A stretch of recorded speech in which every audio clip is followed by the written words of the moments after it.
AP అసెంబ్లీలో speaker Ayyanna Patrudu మాట్లాడుతున్నారు. ఇప్పుడు అలా చూద్దాం. వారు ఏ ఆలోచనతో ఇచ్చారో దాన్ని సబూగా జరిపించడం కోసం మనందరూ కూడా ప్రయత్నం చేయవలసినటువంటి అవసరం ఉందని చెప్పి మనం చేస్తున్నాం. అదే కాకుండా ఈవేళ మీరు చూశారు, ఇందా చెప్పాను, నందమూరి తారక రామారావు గారి ఆశీస్సుతో నేను రాజకీయాలకు వచ్చాను. మీ అందరికీ తెలుసు. గత 42 సంవత్సరాల నుంచి కూడా వాటివి ఉండొచ్చు, గెలిపి ఉండొచ్చు, ప్రజా జీవితంలో గడిపాం. నాకు జీవితాన్ని ఇచ్చింది తెలుగుదేశం పార్టీ. అందుకే అప్పుడప్పుడు చెప్తుంటాను, నేను బతికి ఉన్నంత కాలం కూడా తెలుగుదేశం పార్టీ జెండా కప్పుకొని చచ్చిపోవాలనుకుంటాను తప్పించి వేరే ఆలోచన మాకు. ఎందుకంటే నాకు జీవితం ఇచ్చింది. ఆ మాట అంటాడు కొంతమంది, ఆ మాట ఎందుకంటే ఉంటారు. సరే, ఏ పదవిలో ఉండవచ్చు, నేను ఏ కుర్చీలోనే కూర్చోవచ్చు, నాకు జీవితాన్ని ఇచ్చిన వాడిని మర్చిపోతామా? అదే నా భావన. అదేవిధంగా మనందరూ పనిచేయవలసిన అవసరం ఉందని చెప్పి మనం చేస్తూ, అలాగే మీరందరూ కూడా నేను కోరేది ఏంటంటే, మీరు కొన్ని కార్యక్రమాలు ఇస్తారు ప్రజలు మీకు.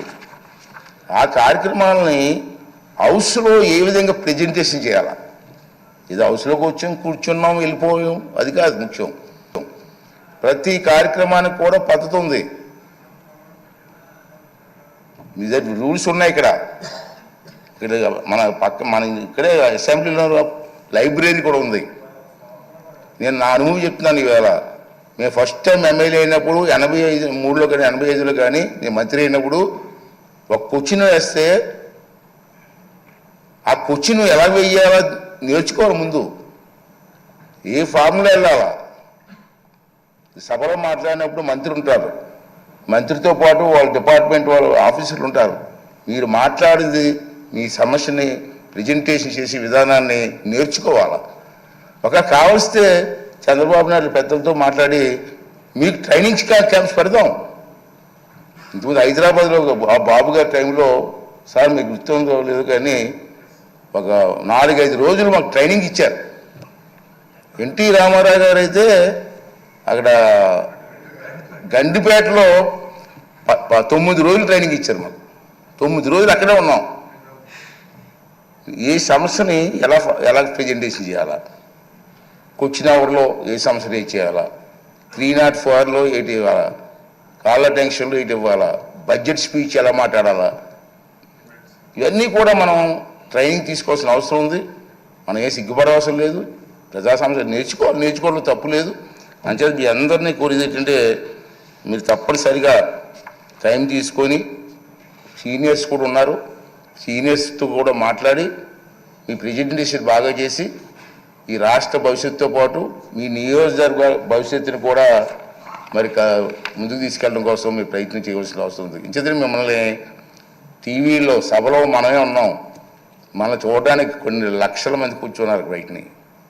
ప్రతిరోజు మనల్ని అబ్జర్వ్ చేస్తున్నారు.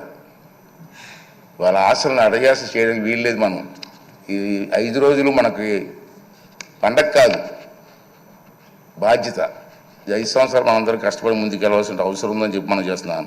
చాలా ఉన్నాయి. బడ్జెట్లో డిమాండ్స్ ఉంటాయి మనకి. ఇది బడ్జెట్ పెడతారు కదా, బడ్జెట్లో డిమాండ్స్ ఉంటాయి. మీకు ఇంట్రెస్ట్ అయిన డిమాండ్స్ మీద మాట్లాడండి, ట్రైనింగ్ అవ్వండి. కావాలంటే మా ఈ సభాపతి కార్యాలయంలో కొంతమంది ఉంటారు, ఆఫీసర్లు ఉంటారు, వాళ్ళ దగ్గర నేర్చుకుందాం, ట్రైనింగ్ ఇద్దాం. అన్నీ చేసి మన కార్యక్రమం విజయవంతం చేయవలసినటువంటి అవసరం ఉందని చెప్పి నేనైతే భావిస్తున్నాను. అలాగే మీ అందరినీ కోరేది ఏంటంటే, చంద్రబాబు నాయుడు గారు, మన పవన్ కళ్యాణ్ గారు, బీజేపీ నాయకులు ఉమ్మడిగా మనం వెళ్తున్నాం. మనమే చాలా బాధ్యత ఉందని ఇంతకే చెప్పాను. ఆ సమస్యలు ఏ విధంగా చర్చించారు? బుచ్చి చౌదరి గారు లాంటి పెద్దలు ఉన్నారు, చాలామంది అనుభవం ఉన్నటువంటి వ్యక్తులు ఉన్నారు, గతంలో మంత్రులు చేసిన వ్యక్తులు ఉన్నారు, చంద్రబాబు నాయుడికి అపారమైనటువంటి అనుభవం ఉన్న వ్యక్తులు ఉన్నారు. ఈ అందరినీ కలిసి మన బాధ్యత. నా ఉద్దేశం ఒకటే, నేను ఒకటే నిర్ణయం తీసుకున్నాను, స్పీకర్ తక్కువగా మాట్లాడాలా, సభ్యులు ఎక్కువగా మాట్లాడాలా.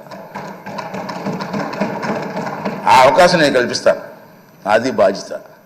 కానీ మీరు కూడా ట్రై చేయండి, సభ్యుల మీద మాట్లాడండి, ఈ సభకు గౌరవం తీసుకురండి.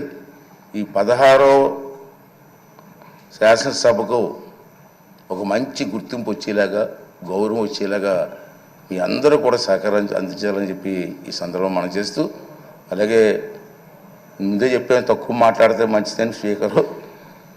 అయితే ఈ మా 4 మాటలు మీకు చెప్పి రేపు సభలో మీరు అందరూ కూడా సహకరించండి. అందరికీ ఇద్దాం, ఒకేసారి టైం లేదు, ఇవాళ టైం లేదు కాబట్టి ఇవ్వలేకపోయాను. కానీ తప్పనిసరిగా అందరికీ సమయం ఇచ్చి మీ తాలూకు మాటలను రికార్డు కూడా అవుతుంది కాబట్టి అందరూ కూడా ముందుకు వచ్చి మన రాష్ట్రాన్ని కాపాడడం కోసం, రాష్ట్రాన్ని అభివృద్ధి చేయడం కోసం మనందరం కూడా కష్టపడి పనిచేద్దామని చెప్పి మనవి చేస్తూ, మరి వారు మొన్న ఎన్నికల్లో ప్రజలందరూ కూడా మనకి ఉన్నతమైన బాధ్యత చెప్పారు కాబట్టి ఈ సభాముఖంగా మీ ద్వారా మనందరం కలిసి మనకు ఓట్లు వేసి గెలిపించి ఈ అవకాశం కల్పించినటువంటి ప్రజలందరికీ కూడా మరొక్కసారి నా ధన్యవాదాలు, నమస్కారాలు తెలియజేస్తూ,